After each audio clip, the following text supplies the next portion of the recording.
হরিচাঁদ, জয় গুরুচাঁদ।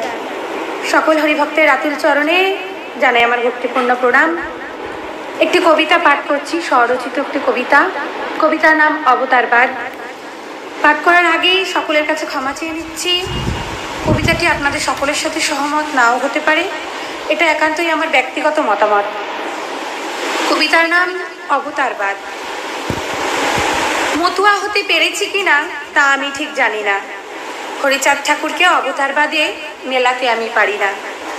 শুকর নাকি অবতার হয় বরাহ নামেতে, ঠাকুরকে শুকর বলবো কোন পরাণেতে? মাছ কচ্ছপ তারাও নাকি অবতার হয় ভাই। এইসব পুরাণ গল্পের সাথে আমার হরির তুল্য নাই। বৌদ্ধ গাইলেন সামনের বাণী, সন্ন্যাসীদের জয়গান। গাহস্থ ধর্ম শ্রেষ্ঠ বলে প্রমাণ করলেন হরিচাঁদ। কৃষ্ণ করলেন বর্ণ বিভেদ, সতীদাহ প্রথার প্রচার। হরিচাঁদ মোর জাতিভেদ মুছে নারীকে দিলেন সম্মান অধিকার।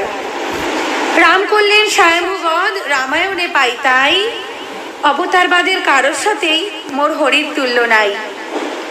অবতারবাদ মানলে পরে মানতে হবে গীতা, বেদ পুরাণ, হিন্দু ধর্মশাস্ত্র, মনুসংহিতা। অবতারবাদ মানা মানে ব্রাহ্মণ্যবাদ পোষণ, যুগ যুগ ধরে যারা মোদের করে আসতে শোষণ। অবতারবাদ মানলে পরে হবে কি তা শোনো, ধর্মের স্বতন্ত্রতা মোরা পাইব না কখনো। লীলামৃতে তারককর্তা তাই তো গেলেন লিখি, সেই সকল অবতারবাদ পুরাণে নিরক্ষী। হরিসঙ্গীতে অশ্বিনী গোসাই গাইলেন তাই, হরির তুল্য ত্রিজগতে আর কেহ নাই। গুরুচাঁদ চরিতে মহানন্দ হালদার করিলেন রচনা, এক হরি ভিন্ন মতুয়াদের কাউকে লাগে না। হরির তুল্য হরি নিজেই, ছিল না, নেই, হবে না।